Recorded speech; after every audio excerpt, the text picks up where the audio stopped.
Hello, everyone, and welcome to episode 62 of Superannuated Starman. As always, I'm your host, Sean Ryan, and today I'm going to be joined by Chris Duerksen. Chris, how you doing? Howdy. Not too bad. How about you, man? I'm doing good, and I'm also joined by Cory Braucks. Cory, how are you today? Yes, hello. I'm ready to talk about this wonderful film. We're discussing Street Fighter with Raul Julia. Oh, I kind of wish we were, but it's that time of year again where we do something a little different. And if you listen to our last episode where Cory and I covered Airbuster for the Sega Genesis, TG16, and arcade, we decided that we're going to watch Terminator 2 Judgment Day for our holiday episode. Yes. Plus, we'll be throwing in some of our history with Terminator video games as well. Yes, that is correct. We are discussing Street Fighter, and it is a Tuesday.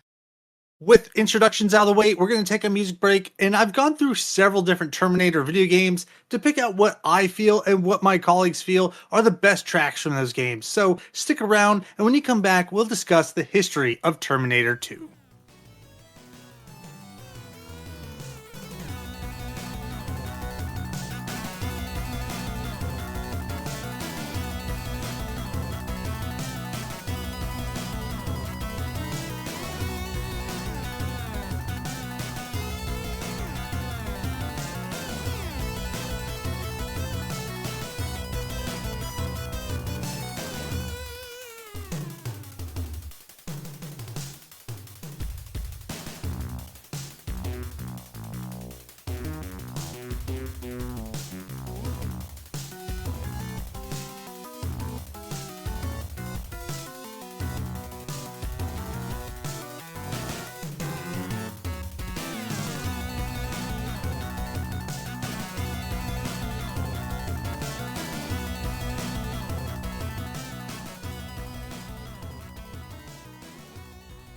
The year is 1984, and humanity's last hope lies with the child Sarah Connor will one day carry. A child destined to lead the human resistance against the artificial intelligence known as Skynet.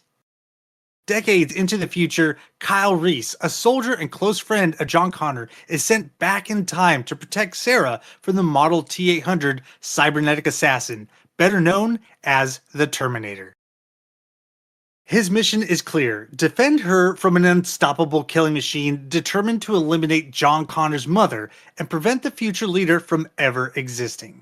Sarah ultimately destroys the Terminator before going into hiding, preparing herself for the inevitable apocalypse. 10 years later, Sarah Connor has tried to warn authorities of the upcoming war she calls Judgment Day.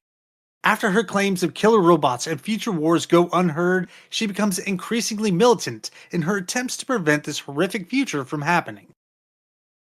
After attempting to destroy a computer factory she believed would one day lead to the creation of Skynet, she was arrested and deemed extremely dangerous and mentally unstable, causing her to be placed in the Pescadero State Hospital for the Criminally Insane. Our story begins with Sarah attempting to escape the facility, only to come face to face with the Model T-800 who had been captured in the future, reprogrammed, and sent back in time with a new purpose: protect young John Connor from the far more advanced T-1000, a shape-shifting robotic assassin made of mimetic polyalloy with one goal: kill John Connor. Liquid metal.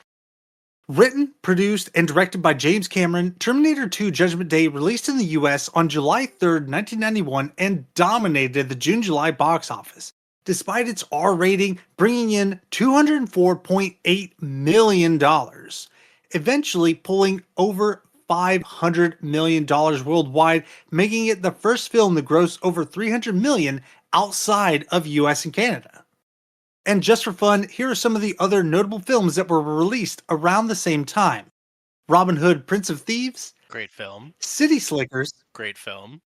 Disney's The Rocketeer, Great film. and Bill and Ted's Bogus Journey.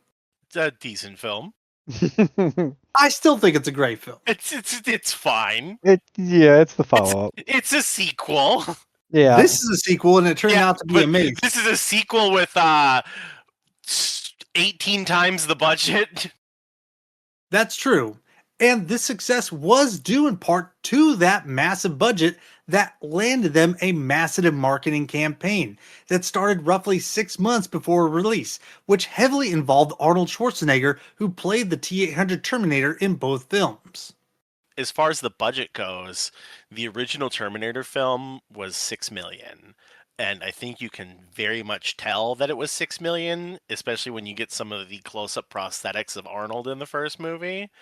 And by contrast, the sequel, they gave him $100 million, which was the most expensive film ever made at the time.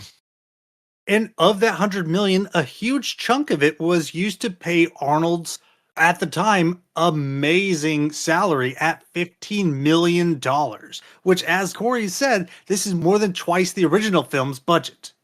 Not to mention the $35 million paid to ILM, that's Industrial Light and Magic, who were responsible for handling the CGI, pioneering the morphing technology seen in the liquid metal effects.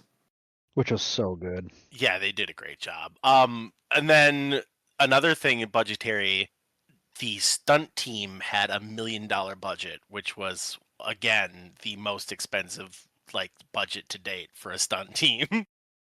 Yeah, absolutely unheard of. And James Cameron, fully aware of the astronomical costs of the now iconic CGI, he used a lot of practical effects on scene, such as the use of twins. 2 children were used during Sarah's nightmare sequence, but much more notable were the identical twins, Dawn and Dan Stanton, who portrayed the security guard and the T-1000 disguised as him. Lastly, Linda and Leslie Hamilton, who played Sarah Connor, were used in a couple of different scenes. Wait. So the security guard, you're talking about the dude at the getting the snack machine? Yep, the bigger guy that's getting his coffee. Oh It's my Yeah, god. Dan and Don. There's 2 guys there. Those are twin brothers. That is amazing. Yeah, it's super cool. But yeah, like you're saying, Leslie Hamilton is Linda Hamilton's twin sister, and she's used several times in the film as well. And one of those times is the mirror scene, where the twins are on opposite sides of a wall with what looked like a mirror between them, when in fact there was no mirror. They simply did the exact same actions as the other one, with the real Arnold and the other interacting with a mold casting. Yeah, that's the scene where she's doing impromptu surgery in the motel or whatever, and they're pulling fragments out of him, and then you see his cybernetic eye and everything, and she's drilling into his head. That's basically Leslie on one side with the dummy, and Linda Hamilton's with Arnold, acting it all out. And the sisters are basically cool. The sisters have to mime each other's actions throughout that shot. That's really cool. And with such an amazing film, setting a benchmark for filmography in action set pieces and visual effects, the Terminator franchise went on to spawn several sequels, video games, as well as millions of dollars of other film-related merchandise. Not to mention, it gave us one of the most quoted lines in all of film. Hasta la vista, baby. And with that, I think that concludes the history segment. Stick around and enjoy this music that we have pulled from various Terminator video games. I'll be back.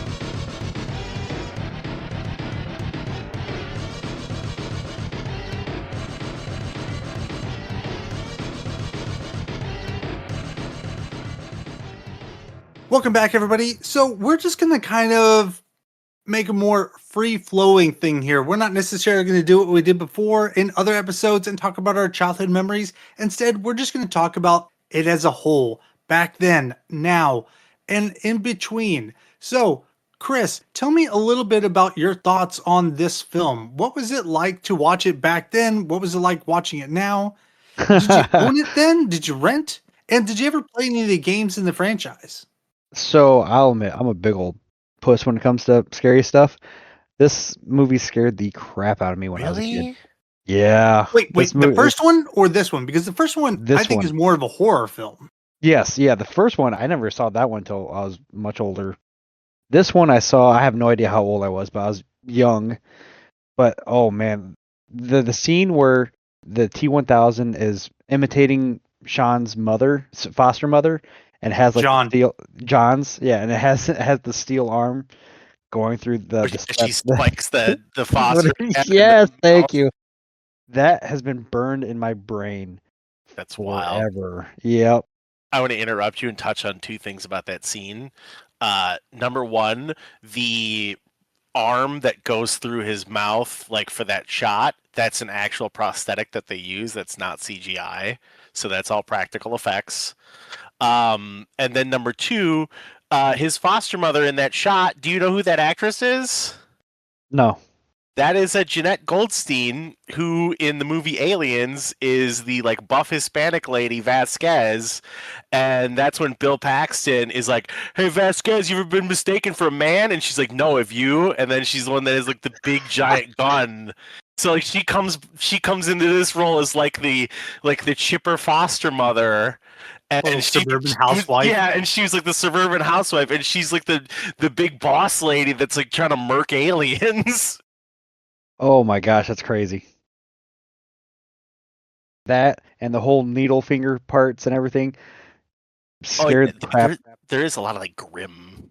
Yeah, yep. Like, well, particularly like the twins at the vending machine, like that freaked me out. Like, so I have not rewatched this movie up until now. Actually, that's not true. I'm sure I've seen it bits and pieces, but I've never actually purposely TBS sat or down. something. Right, yeah. I've never purposely sat down and rewatched this movie. 'Cause this movie like left a mark when I saw it as a child. What about you? Do you any of you guys have any childhood trauma with this movie? Nah, dude, I was desensitized to violence as a kid. I love this film. So like we've talked about it in the past before, but my uncle was definitely the cool uncle that would like show us things way before we were probably old enough to see them. So like I saw Terminator 2 over there. I saw like Braveheart, Jurassic Park, like all those films. And Schwarzenegger was definitely like the peak 80s and 90s action film hero. And this is just I love this film. I love this movie. I love Commando, True Lies, like all those just absurd high voltage like explosion type of movies. I'm glad you brought up the action film hero because this is going to be my first fun fact. Have you guys ever seen the film Last Action Hero? Yeah. Yeah. So in that film, Schwarzenegger is just a regular Joe. And the person that plays the Terminator is Sylvester Stallone. And they see that in, I think, a Blockbuster Yeah. where they see a cardboard cutout of Stallone as the Terminator. I never noticed that. And Robert Patrick reprises his role in that movie, I believe. He does. You see him. And you also see Robert Patrick in a cameo that's in Wayne's World, Yes. where he comes up to Wayne, holds up the iconic photo and says, Have you seen this boy? My wife pointed out earlier that the friend, John Connor's friend in the beginning of the film, like the redheaded kid, he's actually on Salute Your Shorts as well. Is he from Salute Your Shorts? Can't wanna. And it's so great that, in fact, I mean, he's the true savior of humanity, and it's all done by lying to a cop. Yeah. Yep. See, kids, don't believe the police. This is probably where I first got the idea that cops are bad when I was a kid. And James Cameron was just trying to keep it real for us. But the fact that they made the relentless, unstoppable bad guy a cop, Yeah. like that stuck. I want to point out something very interesting about that too, is that so in the original film, Schwarzenegger goes back. He's like the robot that's trying to kill John Connor. Anyone that's never seen this, well, okay, whatever. But so anyone that's never seen the movie, like, so if you saw the first one and then you just go to the theaters for the first time to see the second one, the assumption is still that Schwarzenegger is the bad guy again, right?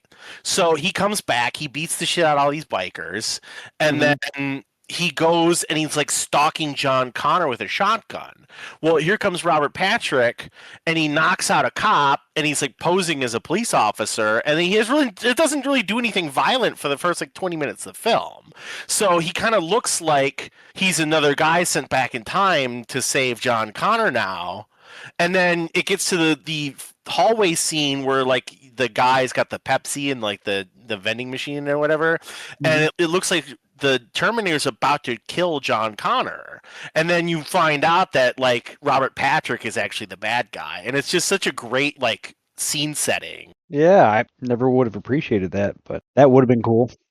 So while he doesn't do anything violent, but he definitely does something very creepy, because when the T-1000 shows up to when he shows up to the foster parents' house, he asks for a photo, and he says, "That's a good-looking boy. Can I keep this photo?"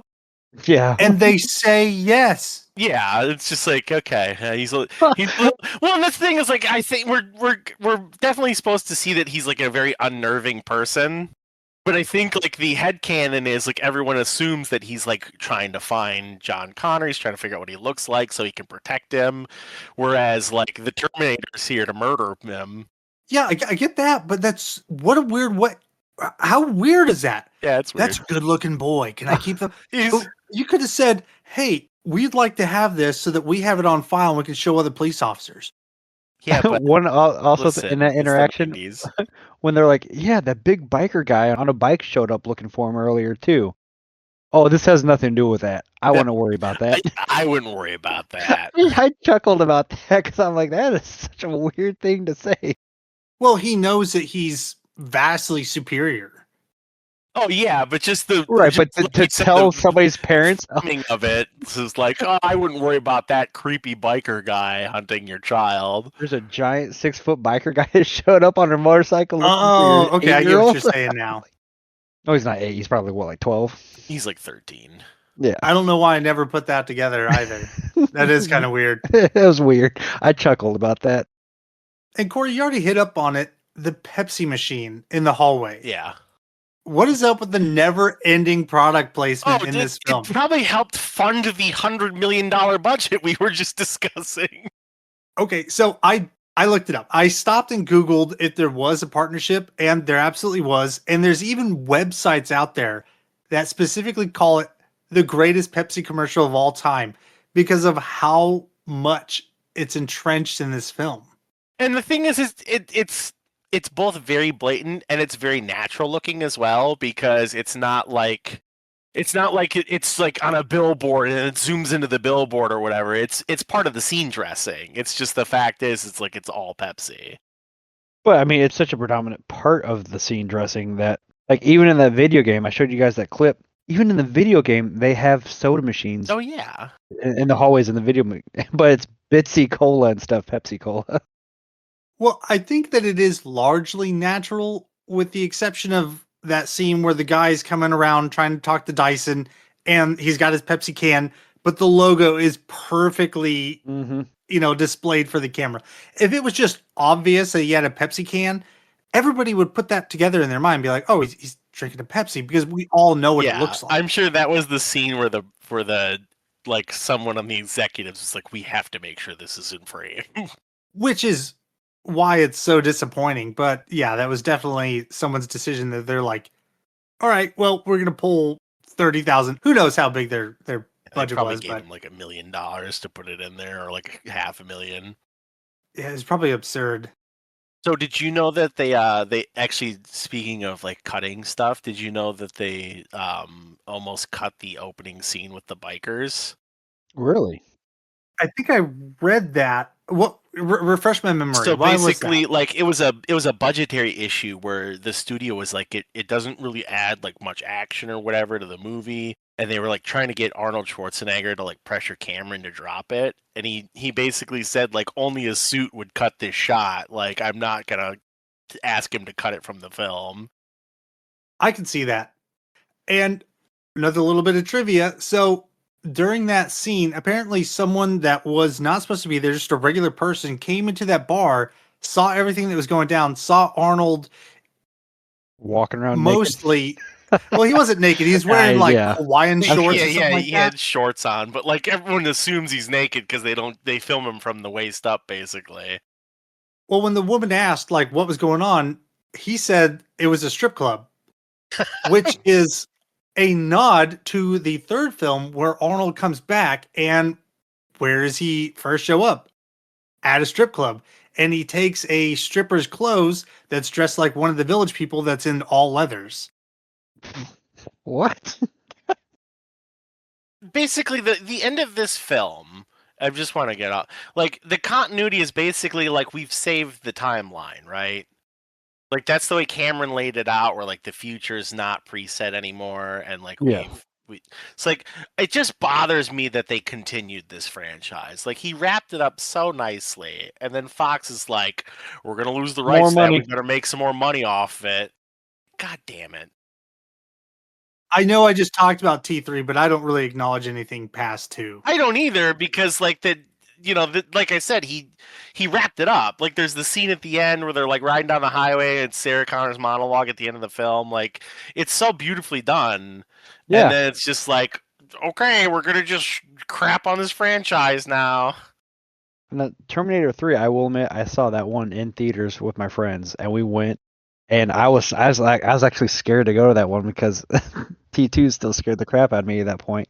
But we all had a good time together. A big group of us went together, and they convinced me like, dude, it's like a comedy. Just think of it as a comedy. And T3 compared to the first two was a comedy. Like it was bad. It was different. Is that with the female Terminator? Yeah, the TX. Okay. Is that what it's called? Yeah. But didn't everything had to be X? But didn't they show up with the yeah, like you said, he showed up at a strip club and he put on the YMCA dude's clothes. Wasn't there like a shot of him with an assless chaps? No idea, man. I don't remember that. I don't really know anything about that film. I know very, very, very little. I think I watched it maybe one time, but that was the end of all that for me. Yeah, and they've just run the franchise. It's like all the Sarah Connor Chronicles and all these other films. At that point, they kind of started feeling more like Matrixy kind of stuff rather than Terminator stuff. Well, who owned it? Was it Universal at that point, or was it Fox? No idea. But whoever, I think they were just looking for like a big franchise they could just make money off of, and it was just missing. Which I'm pretty sure they did. So. Oh yeah, I mean, it obviously did because they made like 5 of them. Oh, and wasn't there was one of them where Arnold wasn't he old in it, and they used like CGI to make him look young or whatever. Yeah, but that was the last one that was Salvation or whatever when they used a CGI Arnold Schwarzenegger to like make him look 20 again. And so the T-800 comes back and it's got his face and it's just like a body double that they superimpose his like face on. Yeah. But back to this film, I love how it starts off with the machines stomping on a human skull and really setting the tone for the film as a whole and really kind of for the previous film as well, because I don't remember it looking that good. In fact, it didn't look that good in the first film. No. Didn't they use like stop motion animation for the robots in the first one? When he comes out of the flames, I'm pretty sure. Which made that one kind of creepier. Yeah, the first film was very yeah. The first film was it was horror. Like real Harryhausen type of animation in the first movie. I have no idea who that is. Ray Harryhausen's the guy that did like Jason the Argonauts and Clash of the Titans in the 60s. All those. Oh, right. Okay, yes, films. But yeah, Sean, like, so the intro to this, all the miniatures, yeah, all those like robots, the hunter killer drones and everything. Those are all minis that they used. They shot a bunch of like 8th scale models basically, and filmed all of that. And then they ended up using was it rear projection something or other? Yeah, rear projection. So they shot a scene where they had the guys lined up, those are like real people in suits and everything, shooting at the aliens or the robots, and it's a rear projection of the footage they took of the miniatures. So like all those hunter killers that look like they're like 30 feet tall are only like 6 or 8 foot tall models that they made. That's And it looks crazy. so good. Yeah. And it really shows off the disparity in technology as the machines arrive in hovercrafts and these massive tanks, and the humans have like a 50 Pickup trucks. cal on a Toyota. Yeah, yeah, cheap. Toyotas keep running forever. Not even Apocalypse can stop a Toyota. And they've got like the best they've got is like these like fake laser guns. What else is going on in the beginning? Another thing that's kind of a fun callback is so like we talked about the foster parents getting murked. The dog freaking out is a callback to the first movie because they talk about how they use dogs to sniff out the Terminators. Yes. And I've got stuff on that too, because that's a really, really interesting thing. But the very intro, the film starts off with Sarah saying that 3 billion lives were lost on August 29th, 1997. This just so happens to be exactly 48 years after the Soviet Union did their first nuclear test, codenamed First Lightning. That's pretty cool. Yeah, I thought that was a pretty neat way of tying history together. So I have notes for it here, but I want to talk about that nuclear bomb scene too. That scene was crazy, all the stuff they had to do for that. So Cameron and his digital effects team, like they studied documentation of the nuclear blasts, and then Forward Productions created a fiber mushroom cloud that you could adjust that gave them the control they needed to like shape the cloud throughout that scene. And then they used miniatures of Los Angeles and air cannons to create the explosions to like make the buildings all blow up. And what they did was they took a reference photo of Los Angeles and then they created a matte painting of the city in ruins after the explosion. And they used a wipe shot to fade from the photo of LA to the ruins. And they combined that with the miniatures that they blew up. And they actually like use like matzo crackers as like reference points of like crumbling to like make the buildings look like that. And then they digitized a bunch of that.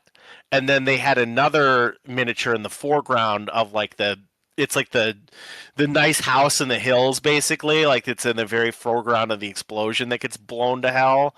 So they ended up taking like four separate scenes and then they had to superimpose all of them together in post and make like one continuous shot to make that whole scene happen. And Chris, I can totally see where that scene would freak you out as she's holding on to the chain link fence and her Yeah. skin is literally just torn away from the She heat. becomes a skeleton. Yeah, I mean, this movie was, I don't know about kids these days. It seems like they're very desensitized, but Oh, that's not dude, like a boomer. there's some grim shots in this film, man. Yeah, but yeah, there's a lot of things that really freaked me out as a kid. Well, with that, let's take our first break and we'll come back and we'll discuss this some more. Enjoy this music and we'll be right back.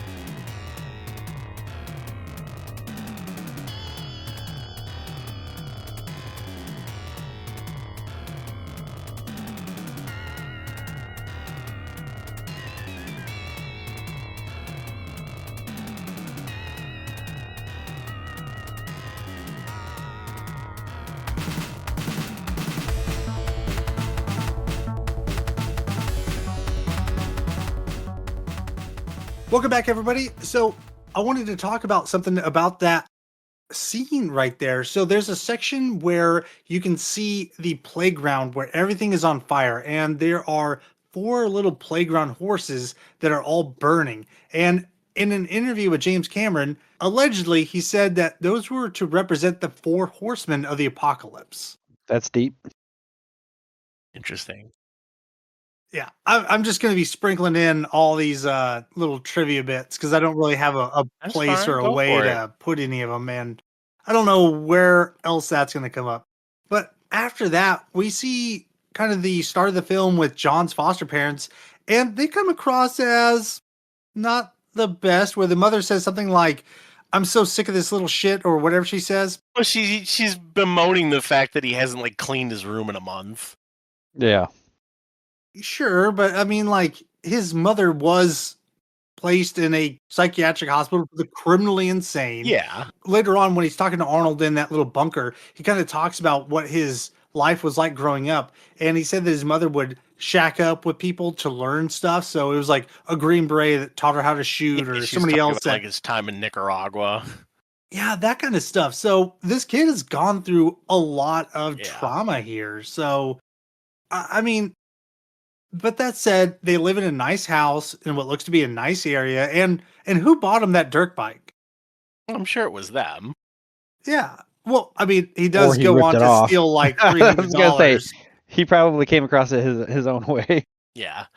And Corey, thank you for this terminology, but we see Chekhov's gun right away in the form of that device that he uses to hack into the ATM machine. Yeah.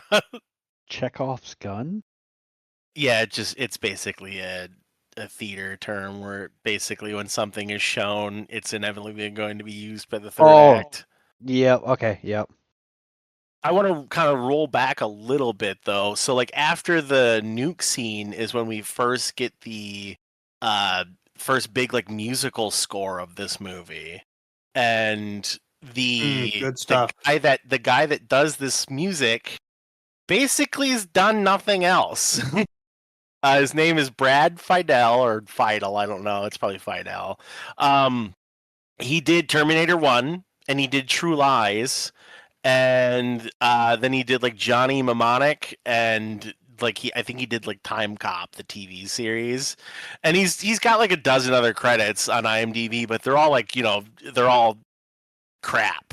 So like this guy, like I was like, that's got to be it's got to be somebody like Danny Elfman or somebody like that, like a really notable composer. And it's like, no, it's just this guy you've never heard of. It's like, oh, okay. And like, it was a huge thing at the time because he did like the synthesizers to make it sound like really like, futuristic and everything. And he did a great job, but he really like has no credits beyond this. I want to roll back even further to the first film. And what was this advanced, super intelligent AI thinking when they decided to send a 6'2" bodybuilder that clearly sounds European back in time to America, of all places, with the intent of blending in with the rest of humanity to complete its goal of killing Sarah Connor? Well, at the time, How does he blend in? Europe was. I very was thinking trendy. about that when I was watching this yesterday, and it's like clearly the role was made for Arnold. Like, don't look at those details. Arnold was the big name, the big dude. They're going to use him no matter what. I get it. It's don't look behind the curtain, but Yeah. I'm looking behind the curtain. What's up with this? Well, it's because they put so much detail, and like you said, like the little details about the Four Horsemen, they put in like tiny little details like that, but then they skip over that giant one. Like, I mean, here's the thing. You could explain it away by just being like, listen, they captured an Austrian soldier and then scanned his genome, and that's what they used for the cybernetic skin to send him back in time. Done. That's my head canon. There you go. thank you. You solved it. The future is not yet written. But yeah, like then we're moving along and we get to the first meeting, like Chris was saying, basically the kid finds the cop and he's less like, oh, I've never seen that guy, and it kind of kicks off like the first big chase of the movie. And I wanted to kind of point out that this film is very active. Like there's not really any point in this movie where everyone's just kind of standing around, shooting the shit or whatever. Like it's constantly moving. And one of the things that's interesting about that is the cinematographer Adam Greenberg. He ended up using a bunch of like high aperture lenses to get this big depth of field, because all of these sets are just like so like big and there's just constantly people running around, and it was just another interesting thing about that. And he ended up using like 3 separate kinds of film as well throughout the movie to get the like color schemes that he wanted. And the runtime is pretty long, especially for a film in the 90s. It's like 2.5 hours, isn't it? Like 220? Was it really? Yeah. It flew by.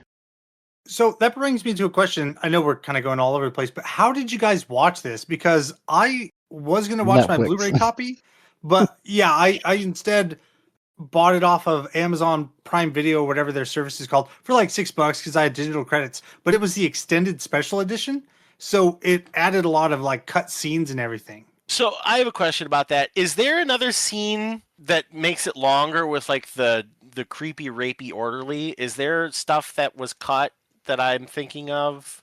Maybe because Are you talking about the scene where he like licks her, Well, that's like in the after that or original. before That's that? in the original film. Is there more to Yeah. that though?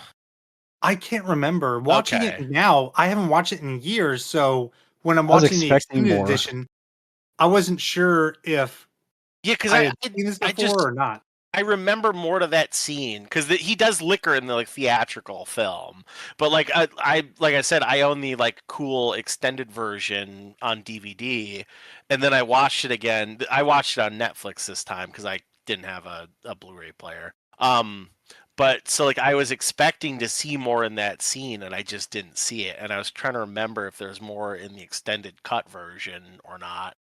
I honestly can't remember, but that action sequence that you're talking about where John is on the dirt bike, Arnold's on a Harley, and the T1000, he's commandeered a semi at this point. He's got a Freightliner. What an awesome, awesome scene. And so much of that was done practically, which just makes it even better. Dude, everything in that scene except the liquid metal part was done practically. Did you watch some of the behind the scenes stuff where they have like Arnold's stunt double come in? And in the original, you can tell that he's just wearing a mask. I saw a little bit of it, yeah. So they had him do a prosthetic on the stunt double. They did like a prosthetic Yeah. jaw to make it look like him. But in re-releases, they just do a face swap. Yeah, they just digitize it. But I mean, even the original run, it looks great. Like you can't tell from that distance that it's not him. Uh, uh, No, you can't. It's like a 3-second clip, and he's like 12 feet away. You can't tell that's not him. buddy. Anyway, no. A couple of fun things about that scene, though. Do you know the semi truck during that shot? They ended up having to actually scalp it the day of. That was not a plan. They ended up finding out that it was like a drainage ditch or something that ended up screwing with the clearance of that. So that was going to be like a 6-figure shot that they were going to have to scrap because they had like a bunch of permits and stuff to film in the aqueduct for that day. And the day of, like, they couldn't get it to fit. So they ended up having to like cut the roof off like last minute to make that shot happen. And apparently, in the original version, when Robert Patrick comes over into the drainage ditch for the first time and the semi just smashes into the ground, initially the glass fell out, but then you see a scene or two later, he shoves it out. Mm-hmm. So, Oh. there's a continuity error. So later on in other versions, they just left the glass in place, and that way he could push it out later on because it looks so much cooler that way. Another fun thing about Robert Patrick, during this movie, to prepare for this role, he learned how to shoot without blinking. Oh, nice. And he learned how to sprint just by breathing through his nose. So that's why he looks like such a creep when he's like doing all like Everything. the running scenes and everything, because he's not actually like his chest is not moving, like he's not taking in air normally. So he's just breathing through his nose to look like a creepy robot. Even while sprinting at full speed, there's virtually no wasted movement. Even though he's pumping his arms, he never, like you said, he never opens his mouth to breathe, so you don't see his chest moving a lot. He just looks incredibly robotic there. Mhm. And in something else I read, he had trained himself not to blink, like you said, and they would also place X's off scene for him to concentrate on to make it a little easier for him. That way he had something to think about with the gas like coming back into his eyes. Yeah, it's wild. And then he was the one that had to do the most with ILM. Industrial Light and Magic did all the CGI for this movie, and Robert Patrick, being the guy made of liquid metal, is the one that had to do like the most work on that. So at one point he actually had to go to ILM and they had to digitize all of his facial features. And so they use like a laser scanner to like scan his face, and then they had to make like a bunch of like, smiling and stuff like that. And then they ended up like painting a bunch of like 4x4 grid patterns on his chest and like his entire body basically. And then they digitized his walking and running animations to supplement that so they could make his liquid metal body. And even in that scene where we're talking about that first action sequence, when everything's on fire and he's walking out of the flames after that tire comes out, it's obvious that there's some CGI there and the compositing isn't perfect, but it's still 1991. These are being pioneered for the first time. This is essentially the first time they've done this in film history. It still looks so good. That transition from the liquid metal to actually Robert Patrick is phenomenal. Really good. One of the other things that's crazy about that is that, so at this point, these CGI shots took weeks to make. So James Cameron actually had to go like on location, film the portion of the movie where he would assume that he had to basically like picture the CGI in his head while he filmed that shot. And then they would have to do the before and after takes where the CGI would go like sometimes weeks later. So, for example, like when he's coming out of the fire, he went there to the aqueduct, they filmed the shot, and then they put the CGI in, and then they filmed it with the actors like 3 weeks later, like the before and after takes. Just amazing stuff, and especially shows how good of a director James Cameron was and is. Because the guy's been producing nonstop blockbusters for Ever. 30 years. Yeah. Dude, James Cameron, like I think I've talked about this like briefly before, but the guy is just is an autistic wizard. Like,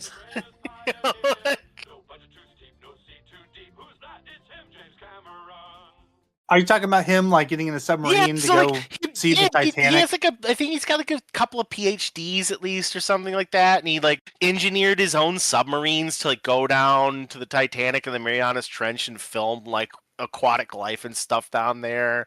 Like he's one of those guys that's like, I'm just gonna do it, and he just does it. And it's like, what are you doing, James? Like, I don't know, man. I wanted to go see the ocean. Like, I'm gonna build my own submarine and go down there.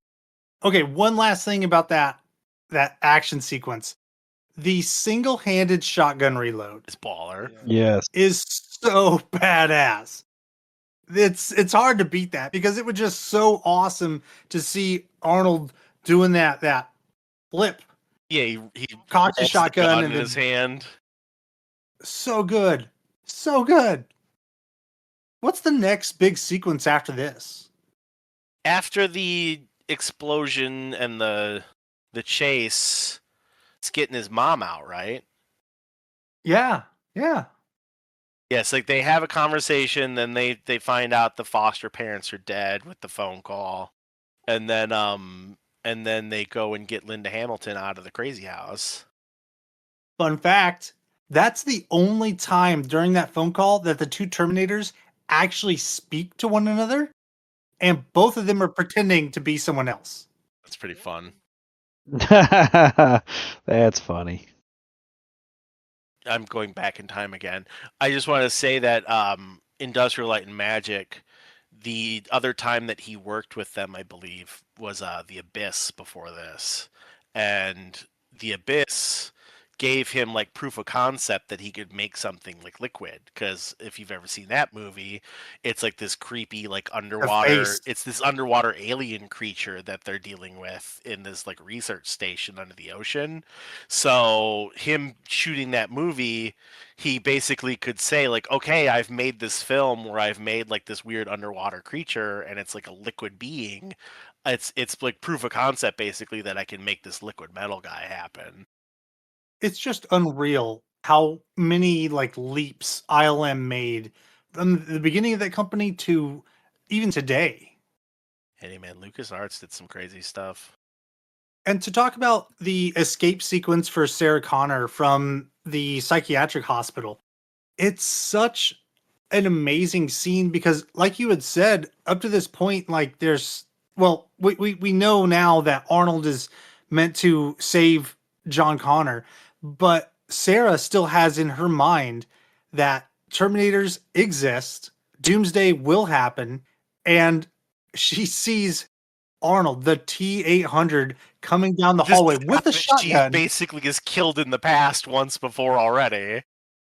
And that dichotomy of this killer that she thinks is out to come back to finish the job, and the only other person there is the police officer, which is in fact the villain.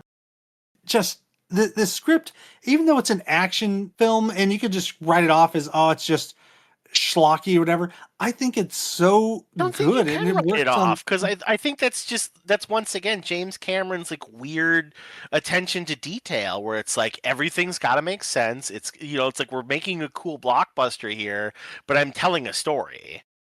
And it's such an amazing story. And that scene right there has one of the best sequences where the T-1000 passes through the bars. Mm-hmm. And have you guys ever watched? It's a series on YouTube called Visual Artists React. Yeah, I've seen clips of them. So these guys tried to recreate that scene from T2 where Robert Patrick is passing through those bars, and even with modern technology, it doesn't look nearly as good as it does there. Those the guys that we were talking about, the VFX artists react guys, that's what I was talking about, that Blue Thunder clip earlier where I was talking about the helicopters. Oh, yeah, they do so much because they also do stunt actors react and stuff like that. Yeah. Yeah, they do a ton of great stuff. If you haven't seen that, you should definitely check it out. So Robert Patrick through the bars thing, they filmed that twice. They filmed it once with him running into the bars, and they filmed it again without the bars. And then they used a digital program, I think it's called Make Sticky was the name of the program. And it basically is what created the sticking effect of him moving through those bars. And then they had to use an artist like doing digital touch up on the render to make that scene look the way it did. Well, it's phenomenal. And like you said, he's still telling a story. And even in that scene where he passes through the bars, his gun gets caught on one side, which just kind of further adds to this machine that just doesn't expect that to be a problem. yeah. That he should be able to just bring his gun with him. Mm-hmm. Yeah, and it's another one of those subtle things where it's like he's able to do it, but like other physical objects can't interact the same way he can. So it's like the gun gets stuck, and it's like, oh crap, right? I can't move the gun through because it's not a part of me. And in some scenes, he has a gun on his belt, but that's a part of him. Right. Because even earlier, you hear Arnold saying that they can't create complex machinery because there's too Only many knives or parts. stabbing weapons. Exactly. So there's a part that really bothered me here where Sarah, she's escaping and she tells the psychiatrist that there's 215 bones in the human body. How many are there actually? Guys, there's only 206. Well, I don't know how that got past anybody. Even the Encyclopedia Britannica that I'm sure everybody had in the early 90s, you could find out how many bones there are in the human body. you know what? It was a good line. No. No. No. I hated it. You have a medical background. Yeah, well, I thought that was common knowledge. No, That- I don't know that. I guess. I don't even know how many bones there are in a chicken wing. Oh my god. Okay, well, there's only 206 bones.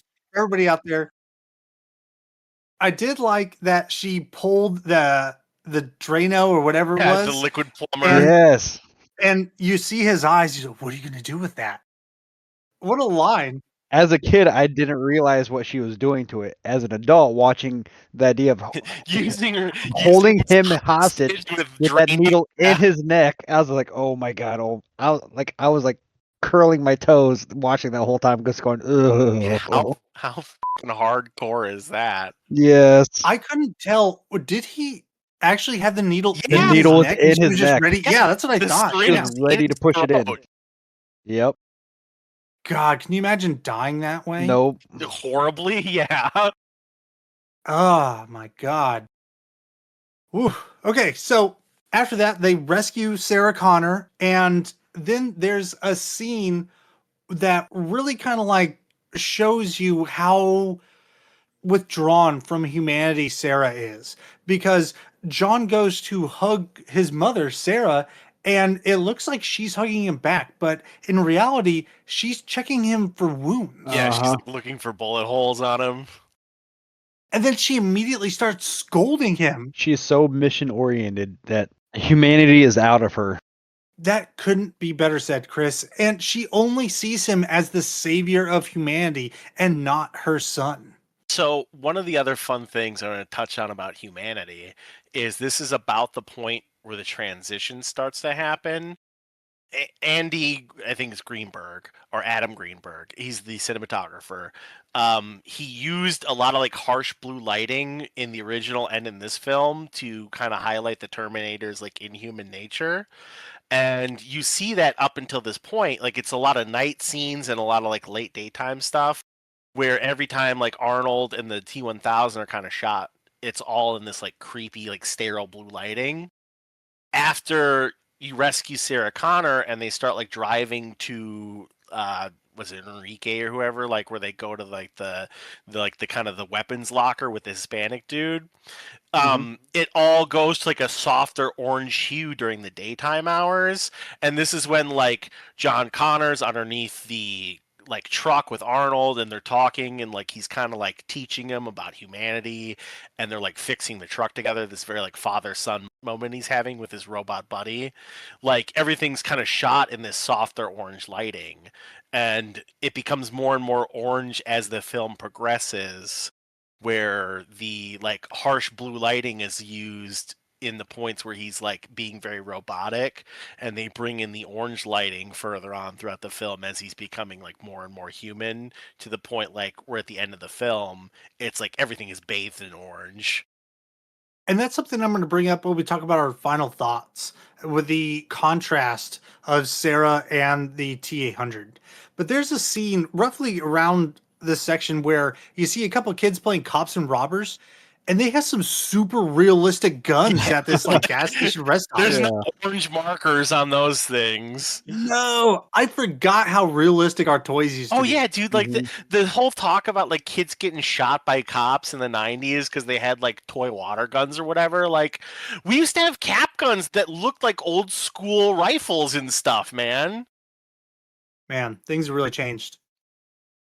I had another nitpick, and I don't. Okay, so it's similar to the 215 bones thing here. So, and maybe you guys can educate me here. Your thoughts. So at that scene that we talked about earlier, the mirror scene where they're removing the chips so they can allow Arnold to learn, and it's explained in the film that Skynet doesn't want the machines to learn anything more, so everything is basically placed on read Does only. this happen at this point, or is this after Cyberdyne when that happens?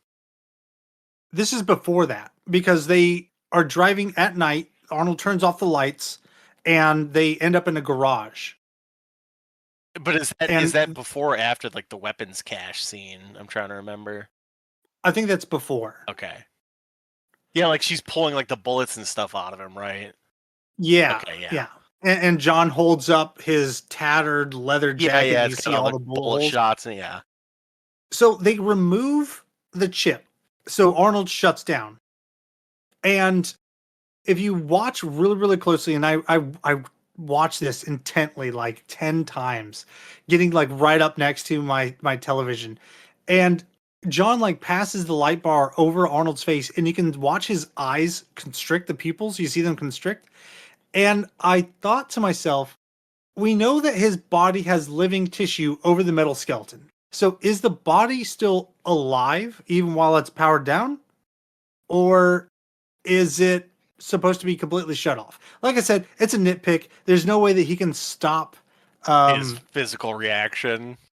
yeah, but I was like, I don't know. I felt something about that. Because I felt some CGI'd sort of it. way. I think it is meant. I mean, it's obviously something that they can't really deal with in terms of technology, but I think it does speak to the fact that, like, yeah, he's got this human exoskeleton basically that's a real living thing, and it's like, powered however it's powered, but like it is a fully functional like human tissue.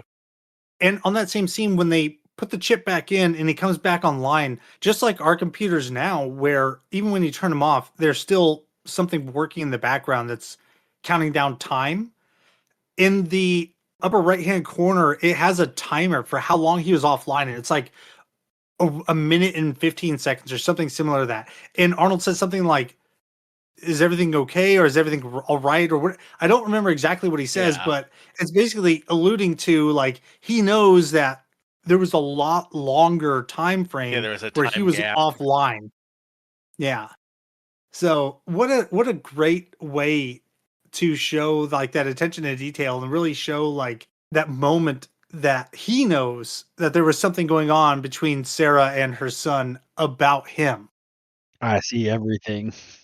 It's so amazing. This film is so amazing. And then so after we get to the like military encampment or whatever where they get the guns and everything, and we have like the horrible Sarah Connor flashback where she's turned into a skeleton while she's sleeping, like the creepy dream sequence. The no fate thing. Yeah, the no fate where she scrapes that into the bench, and Yeah. then like we go to the Dyson residence where she tries to murder the Cyberdyne guy. And she couldn't do it. She tried. I know, but then when she had it, she was like, obviously she's staring down the barrel at him and couldn't pull the trigger. Like, I felt so much for Dyson. He genuinely Yeah, he's just was like a doing what he nerd. He's like a thought family was man, for like the trying to good of do the like world. this cool robot business. Yeah, well, he says that he's like, all right, just think about it. You know, we're not too far off where this will revolutionize Or flying a plane. prosthetics. And yeah, he has all these good intentions that obviously they can be warped for military purposes, and clearly it was, because that's what this whole film is about. But that's not what's in his heart. And after her failed assassination attempt, where Chris, you had just mentioned that she was right there, she could have killed him and didn't. And it isn't until like John shows up and that she starts to like kind of see the humanity like in that moment, because up to that point she'd been more machine, like you had said. Well, I was gonna say, and this is another shot where so she's outside pointing a rifle into the residence, and everything starts in this scene with this like harsh blue lighting again. And then by the time they get into the family room and she's like breaking down crying, like everything's like bathed in this like orange white light. soft, yeah. But there's a part where she accuses Dyson of being this monster and compares him to the creator of the hydrogen bomb, which I really thought that this was a stupid comment, because Edward Teller, he's the guy that is credited for the hydrogen bomb. He was developing that in response to the nuclear arms race with the Soviet Union during the Cold War. And I think that that's a far cry from this person that's just trying to do good things. I Right. really didn't think Yeah. it was fair at all. In her mind, he's like just another merchant of death, basically.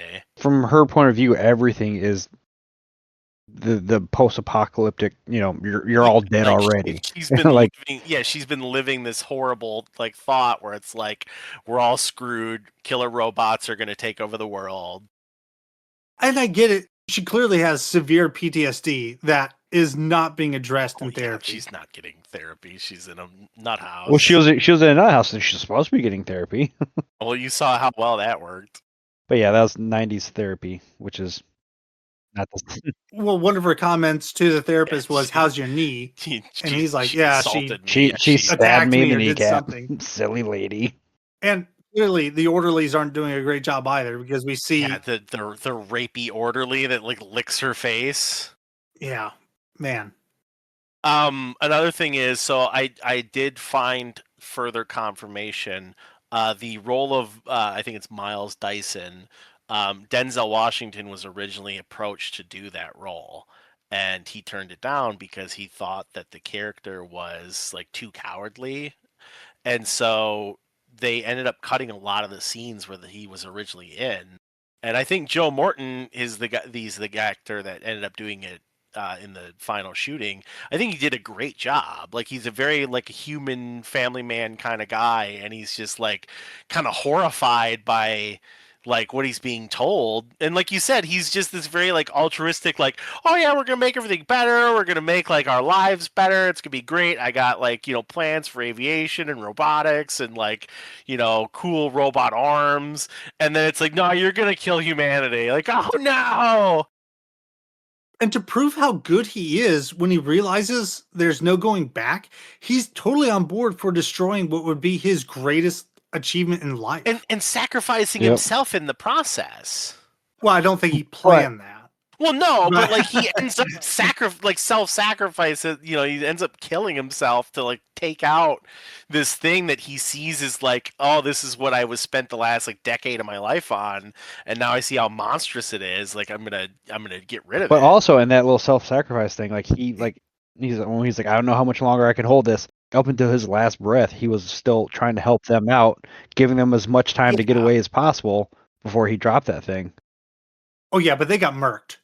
There's no. No. He was still They were but he was still on the team of like still trying to help the Connors and the Connors, whatever, fix his wrong. John Goodman is the Terminator. That's really funny. So earlier in that scene, there's a part where all these cops show up because the security guard's buddy finally rolls around and starts to chastise his friend, like, oh, you can't get away from the desk. So he's like, bring everybody. So these guys just show up. Just regular beat cops just show up. No, there's no way they're all working that time of night. There's so many. Go to the Cyberdyne is what you're talking about? Yeah. And then when they do show up, they just wildly point their guns at whatever. There's no indication of where the Terminator is, where the T-800 is. There's no indication yet. He hasn't pushed that desk out the window. What are they pointing their guns at? I don't know, man. And there's even a scene where one of the cops, he just pops his trunk open and starts passing out guns. What is happening here? I don't understand, because I think it's more the fact that I think that they think that this Cyberdyne facility has been compromised, and it's probably like a high value like research lab.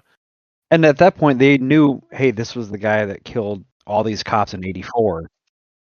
They're searching for Arnold too, and I think they probably got like the camera footage. Oh, that is a good point, because they do know that the cop killer is back. That this unstoppable cop killer, yeah. Okay. This does lead us to this super dramatic and super badass roll up of the T-1000 on his bike, where he just I was gonna say it wasn't a super badass roll up. He just kind of slid right in there, just all casual. That's what I thought was so badass. It's just very creepy. Like, oh, I'm gonna murder this dude now. Because it reminded me of like a snake. Yeah, he was just kind of sliding into the scene. Is just like, I'm here to kill. Yeah, and then we have like the Cyberdyne shootout, basically, which is probably one of the best scenes in the film. And then once again, it plays into Schwarzenegger's humanity, because his little like optic sensor, like he scans all the casualties in the field, and he sees that there's like no dead people. Well, that's because John told him he's not allowed to kill anybody. Yeah. Right. Another fun fact about this movie, they actually blew up that building. Oh, so I saw that, yeah. The Cyberdyne building in the film, it was a building in Fremont, California. They blew that building up. So they ended up blowing out like that entire floor, and it was one take, and obviously because they can't redo it. And they ended up using 11 cameras and further inserts in cars at more dangerous positions to capture it from as many angles as possible. So they actually blew up an entire building for this movie. That's awesome. And if they had used miniatures, I'm sure it would have looked just as good, proving how well the earlier stuff looked too.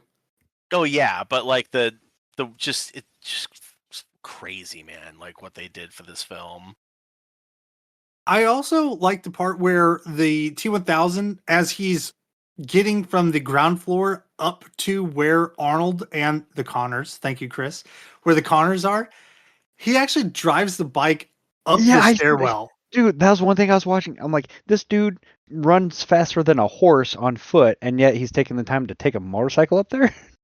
Because it's awesome. Yeah, that was definitely the rule of cool, because how else is he going to get from there to the helicopter that's just conveniently flying close enough? The dude runs faster than a horse. I'm sure he could have jumped it and then used little Whatever. hooks. He could have. How much do you think he would have weighed if he was all liquid metal? Like Oh, him jumping on the helicopter probably would like electric ripped it in ton. half.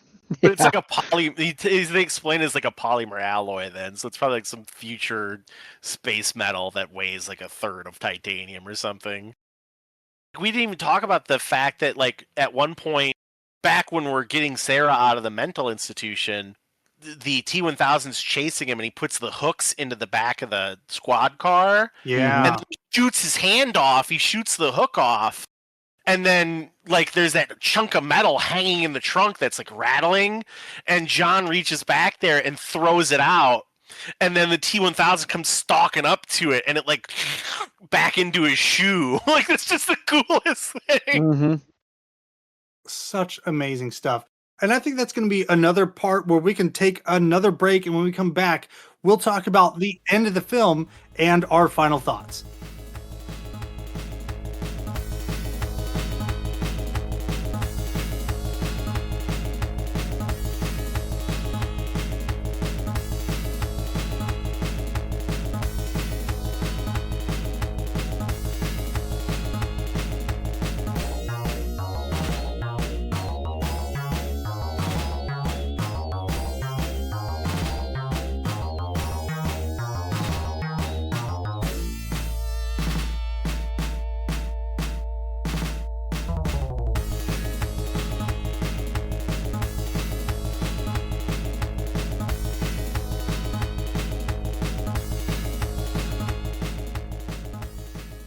I did want to ask you guys about the rattling metal. Did you think it was rattling because the car was going down the road, or was it rattling because it was like trying to? I assumed it was rattling because of the friction of the vehicle. I didn't think it was alive still.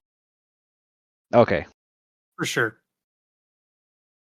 I didn't think it was alive, but I wasn't sure because it was rattling a lot. But it didn't rattle when it hit the ground. So I wanted to know what you guys thought. Yeah, I mean, I kind of with Cory, it's just the vibration of the truck caused it to kind of quiver a lot. But I could absolutely see what you mean because of how violent that was. But I mean, again, that was a pretty intense scene. But we just talked about the T-1000 as he drives his bike off of the second or third story of this building, whatever it is, and goes directly into the helicopter, takes his helmet to smash a hole into it, morphs, and then Scoops himself in. recompiles. Yeah, and then he just like recompiles himself, and he yells like "Get out!" or what? Get I out. can't remember. Yeah, Is that what he get says? out. Yeah, he just Get says out. get out, and the guy like jumps out of the helicopter. Like I've said, it's been years since I've seen this movie. I still like mouth that line along perfectly in time when he said that. Like that was still cemented in my brain from when I saw it as a kid.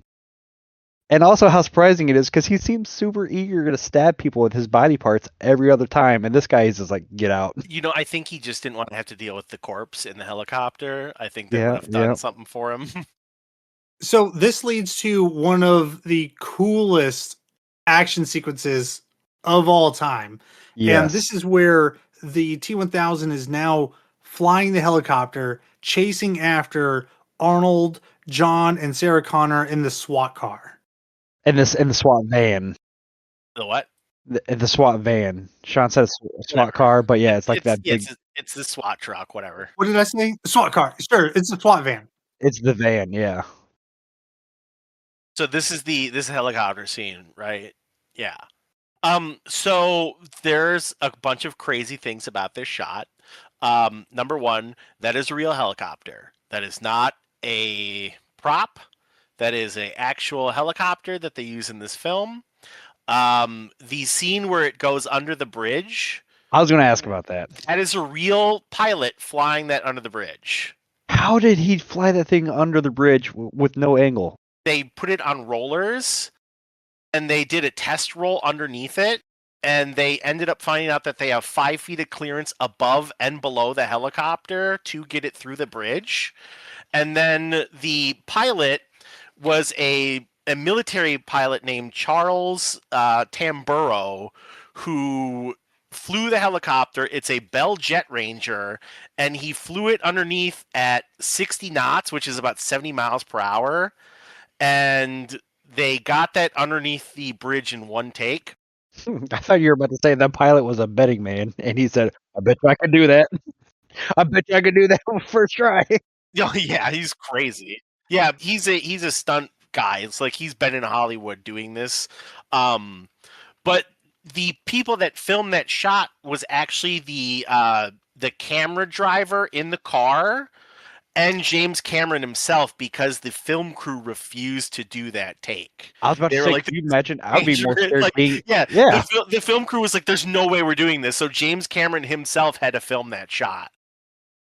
Can you imagine the pucker factor of every executive for that film? They were like, yeah, "Oh my it's God." like, this is insured, right?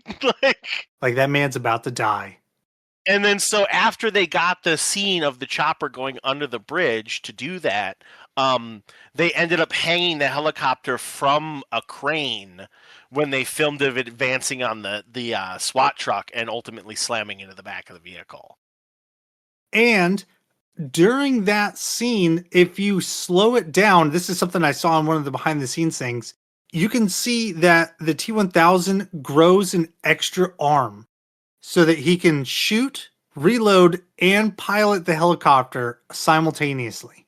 What? Yes, That's nuts, man. he has a second left arm. Now, was that like an accident? Like, oops? I mean, that would have to be a very like. I don't. It was purposeful because it's all CGI. But why would they only decide to give him an extra arm for that one scene? Because it was I mean, cool.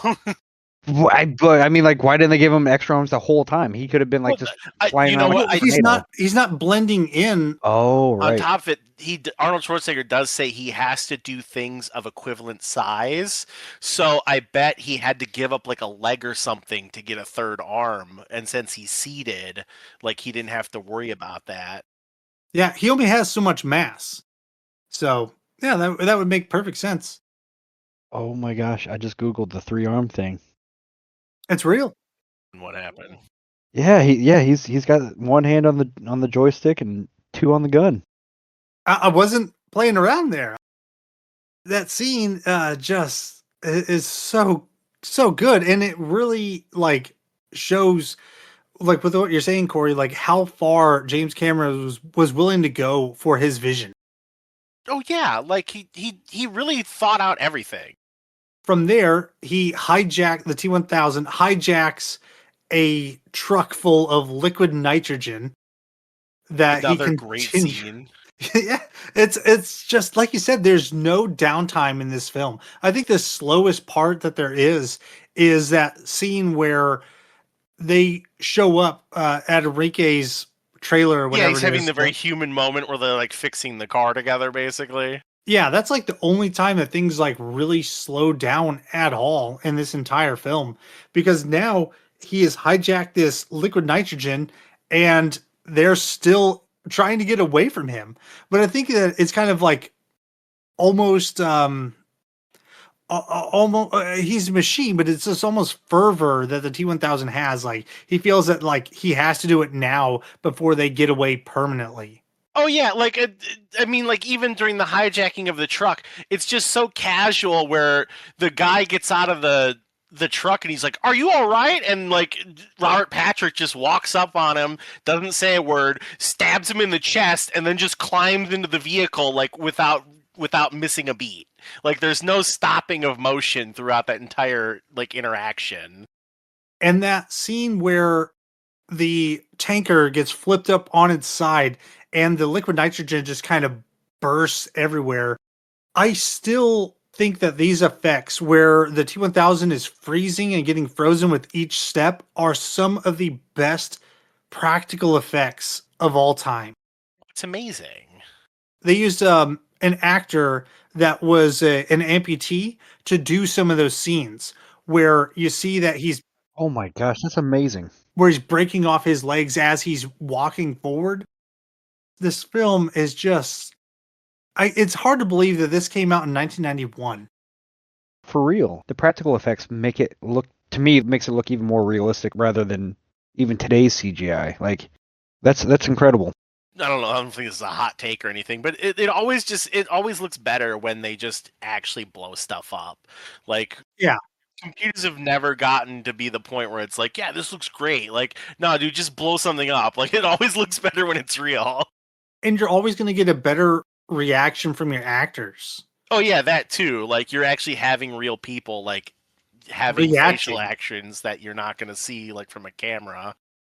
Can I just say, speaking of the liquid nitrogen, the part when Arnold was surfing on the top of the tanker as it was sliding, and then he gets flung off of it and rolls on the floor, that was the only part I can really think of that I'm like, oh, that looks goofy. The part I know when what you're talking about. It Arnold- does look a little wonky. weird, So yeah. that was his stunt double that actually getting out of the truck and climbing up onto that tanker. There was no wires or anything for him. He's just doing that. Dude, I honestly want to know like how many like very close scenes are in this movie, like where they really risking people. Well, I mean, at least two. At least I want two. to Yeah. find his stunt double. I have his stunt double's name. I don't remember where I put it. Hold on.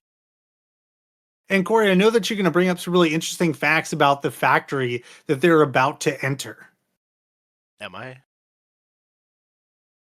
So Corey's Peter- going to talk Peter, about Peter Kent is the stunt double. But yeah, the factory, it's an old steel mill, and they ended up getting it to be like looking functional again. I'm gonna see where I have the notes for this. yeah, so it was a defunct steel mill, and it was so cold that they had to spray the actors down with water to make it look like they were sweating because there's supposed to be like molten steel everywhere. Yeah. And so the reason why it was they had to keep the scene at 48 degrees because the liquid metal, like the vat that they push him into at the end of the movie, those lights, so the way they set that shot up was they emptied out this vat, and then they put these like crazy powerful light bulbs at the bottom of it that like glowed orange, and then they filled that with a mixture of water, oil, and like powder to give it that liquid metal look to it. And those bulbs got so hot that they ended up actually melting that tank if they left them on between takes.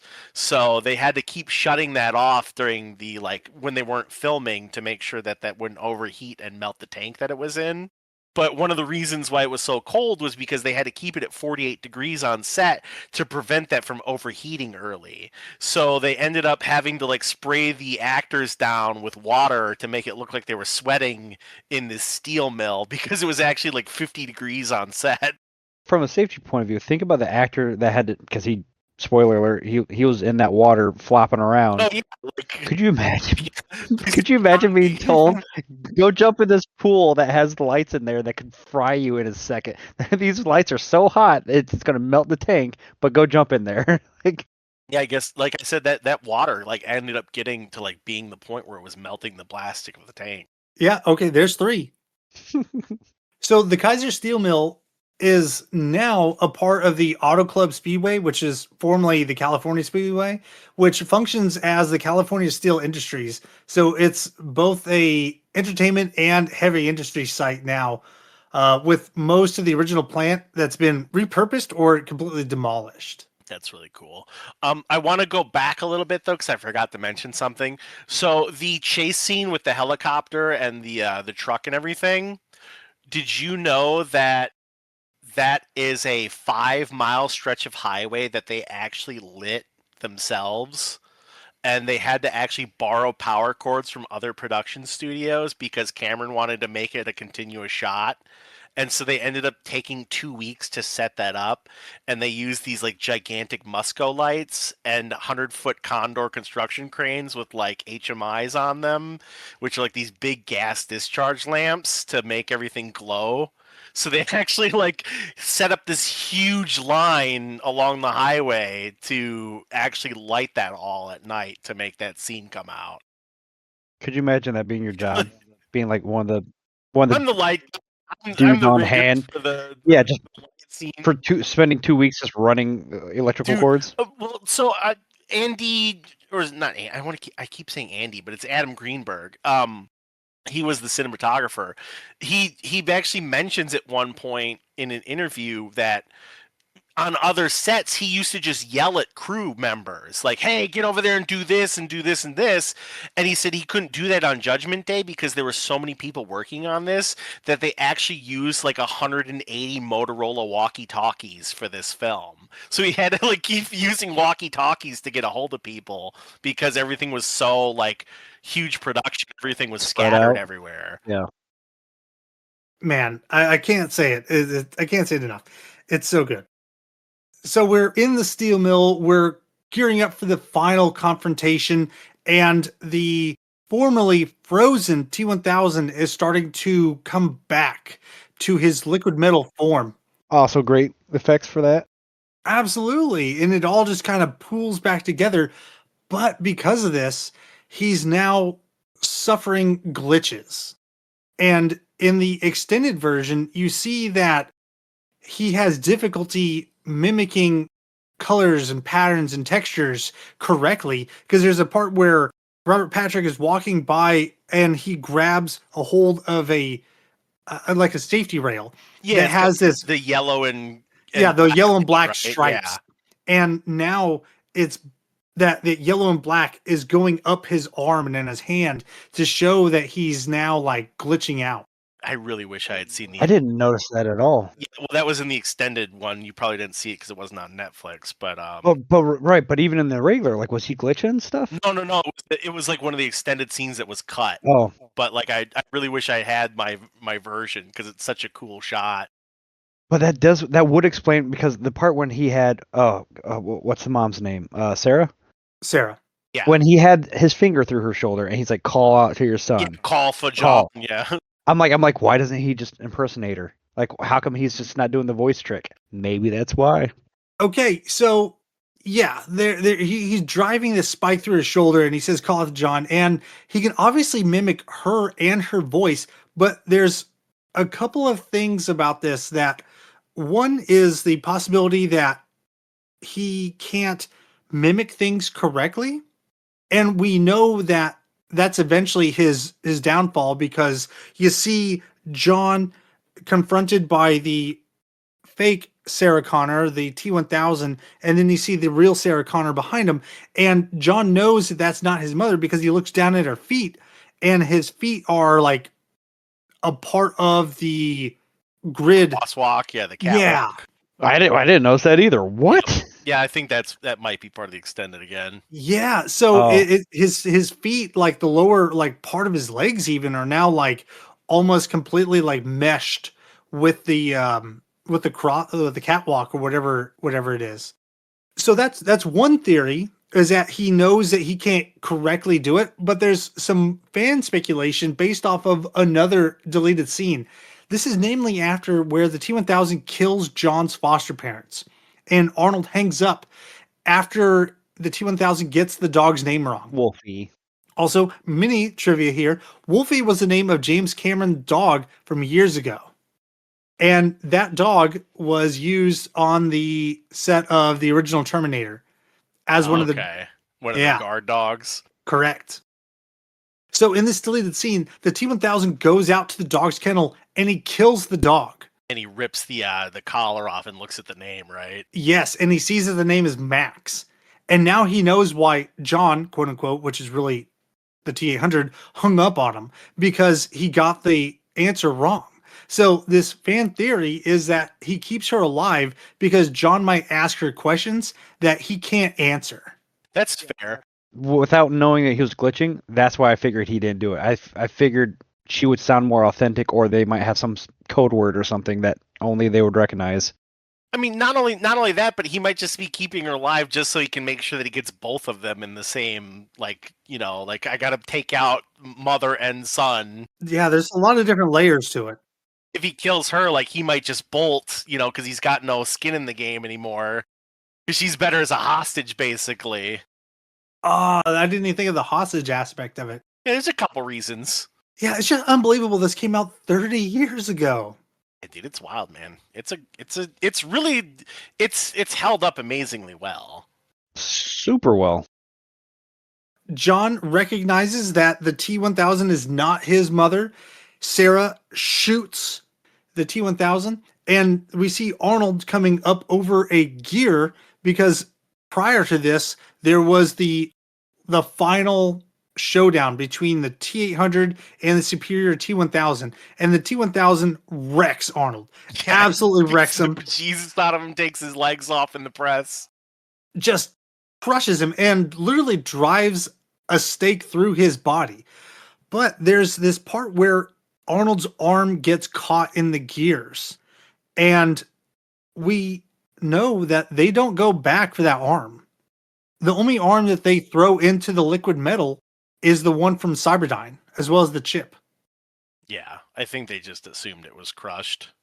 Yeah, I was thinking, like, from an industrial point of view, part of where I work, there is a melting platform and stuff like that. And I was looking at like the pieces of an arm, like if I were to go through a gear like that, you see a bunch of rods and stuff just crunched up on the floor, you wouldn't think anything of it. Like, some dude would sweep it up. Like, there's nobody paying attention to that. Yep, they'll just go straight in the trash. Like, nobody would even care. Oh, I remember what I was gonna say now. So this is another scene where Leslie Hamilton shows up, Linda's sister, because when she's like shooting the T-1000, that's her double? sister. Yeah, that's her sister is the double. But the other thing is that the liquid metal. I don't think we talked about this, but where when you get shot, like the big, metallic spots Seashells. appear. Mushrooms. Yeah, like the gunshot impacts. That's actually a prosthetic vest that he's wearing. So those are like real. They're like squibs. Yeah. So like it's a custom vest, and when it's a set off on a timer where it opens up, and that's like a metallic silver fabric. So it's not CGI. It's actually a practical effect. What? That's nuts. But then Arnold shows up and, using his grenade launcher, fires one more round into the T-1000, causing him to burst open and then fall into the liquid steel. And that also is not a CGI. That's actually Robert Patrick, the great actor, becoming a liquid monster in that shot. Yeah, completely improvised. Yeah, it was great. They just did it day of. Sounds and all. James said, I like this. We'll just keep this taken. So, guys, I think we talked about the entire film. Are you guys ready to take our last break? There's the final scene. Are we gonna touch on that after? Or? I figured we'd talk about that in our final thoughts right before. Okay, so everybody stick around, enjoy this break, and when we come back, we're going to talk about our final thoughts of this film. We're going to talk about how great Raul Julia is. So stick around for more Street Fighter.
All right, I hope you enjoyed that musical interlude by Street Fighter 2.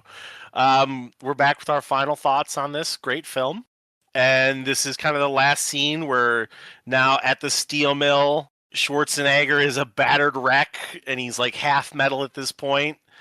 And they get him on a chain. He shakes Linda Hamilton's hand and then he gets pushed out over the steel mill of the molten lava liquid metal, and then it's the very like da da da da da da goodbye, and he like sinks in slow, and there's like the last thing you see is his thumb like coming out of the lot of the steel.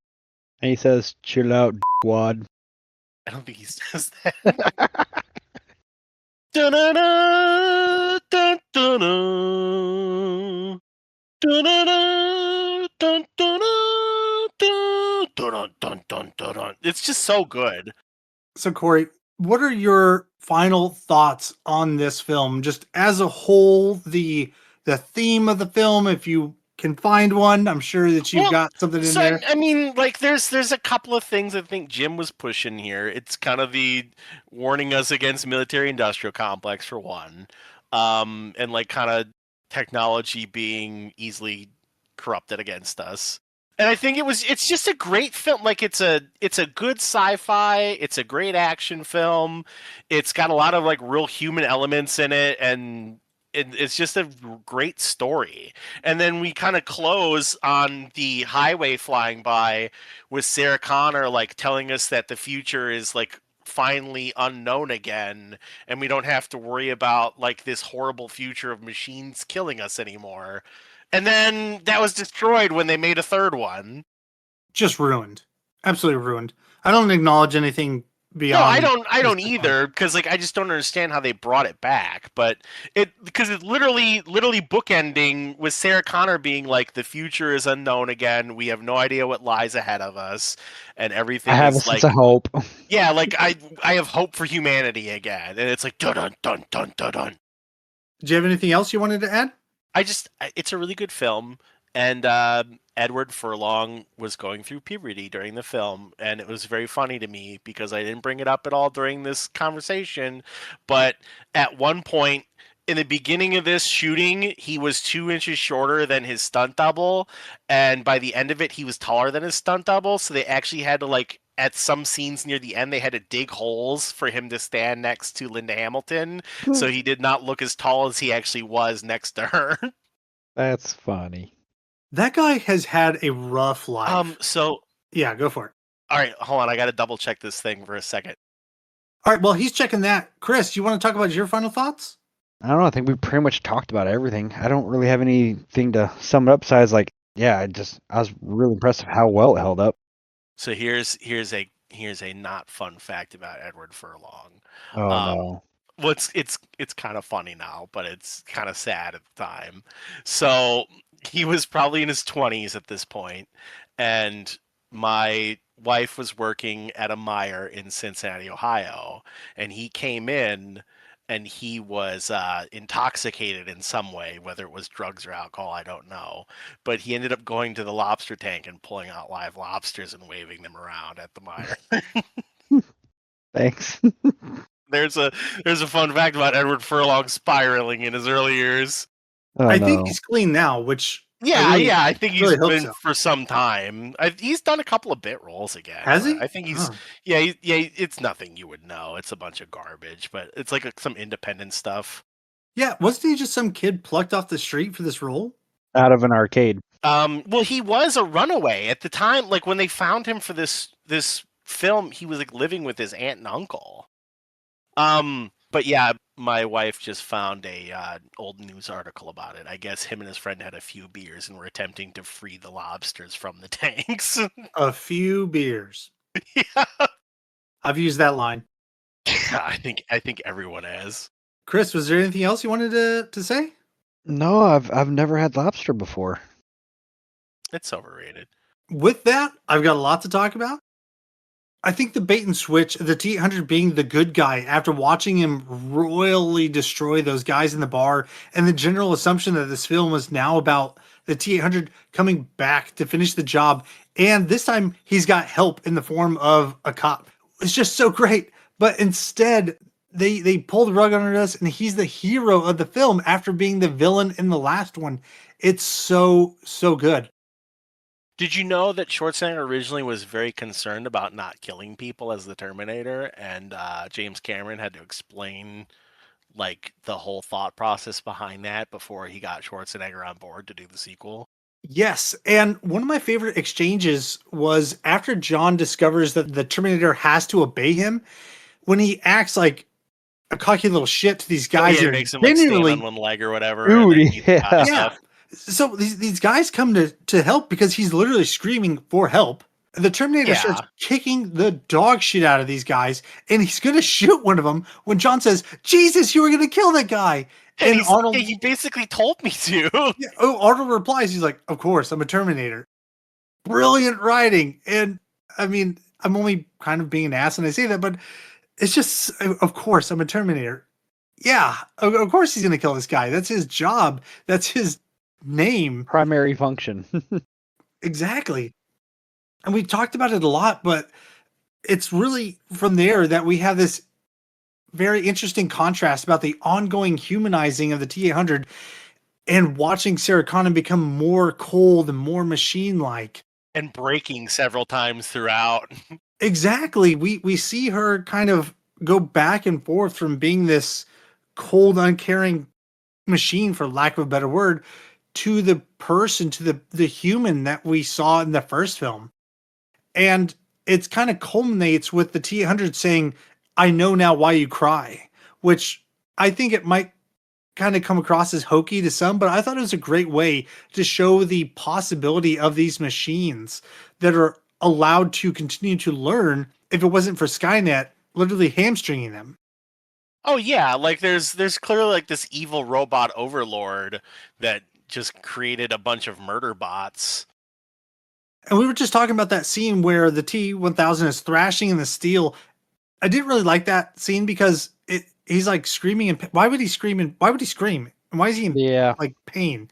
He's a I machine. It don't doesn't know. make I don't any know if sense. I mean, I don't know if it's necessarily pain so much as like he's going through all of the like because he's like shape shifting constantly while he's in the pit, right? Yeah, And he he's goes just like to the security he's. guard and I his think foster it's just mother. to me it's more that his circuits are overloading and he's like cycling rapidly through all of these like people that he's copied and he's like trying to get one of them to be a functional form of him, and I think it's just like him melting down essentially, and it's less him screaming I think as a person screaming and more of that like robotic cry of the dead when you have your modem start up. So that's the way I kind of took it. Oh my god. Like, like that sort of horrible noise we all went through in the early 90s. Beyond that, I hate that a little less now. But I really hate this next part because they get Arnold off that gear and he says, "I need a vacation." Yes, that Yeah. part I Yeah, that's hated. I was like, why? to me, that's a very much an Arnold ad lib, I think. Now, if they would have put in the part, like if they would have put in one of the catchphrases, like when John was teaching them human Like Hasta hasta la maybe, vista. yeah. Yeah, hasta la exactly. vista and chill out wad and stuff like that. Yeah, it Like, doesn't if come up that- anywhere else in the film. No. Yeah, What but was I, that? I like how John calls that guy that came to help him a douche after like Arnold beats the bejesus out of him too. Like, I just can't what believe- an asshole! Trying to help him. When Exactly. Arnold He's being a lifts little him off the bastard. ground by his scalp. I was Yeah. like, oh, Like, oh, there went that guy's hairline. I know. But I really liked how they could take the classic trope of the hero being this unstoppable force that doesn't feel pain, always pushing forward. And in this context of a machine, it works. They made it make sense without it being corny.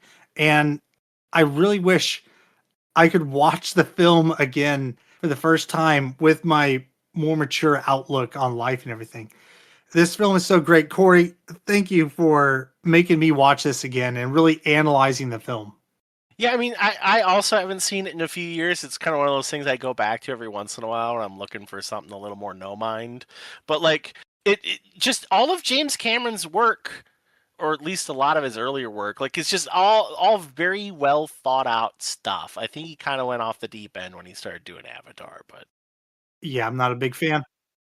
I should also say thank you guys for making me watch it again because, like I said, this one kind of freaked me out as a kid, and I never really revisited it. So, and I actually enjoyed it. So, dude, it's a really good film. you helped me close a chapter in my life, and saved me a lot of I'm therapy. glad we got you over your trauma of killer Yeah. robots. Yep. Well, guys, was there anything else that you guys wanted to talk about? Yes, Guns N' Roses features heavily throughout this film, at least in the Does it? beginning and the end. Oh yeah, in the beginning. Well, it also is the end credits. They play "You Could Be Mine Again" throughout the end of the film. Oh, I did not notice that. Yep. Which we will not be using. Mine. Oh, I don't want Axl Rose trying to sue us with his fat bald head. Well, guys, thank you so much for, again, Cory, for bringing me this suggestion and making us watch it. Chris, thanks for taking the time. Our next game is going to be Teenage Mutant Ninja Turtles 3: The Manhattan Project for the NES. Starring Raul Julia. With that, guys, again, thank you so much. Thank you, everyone out there. We've been Superannuated Starman.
I just want to stop you really quick. I know you're in the middle of your thing. How wild is it to be like, hey, you're my best friend.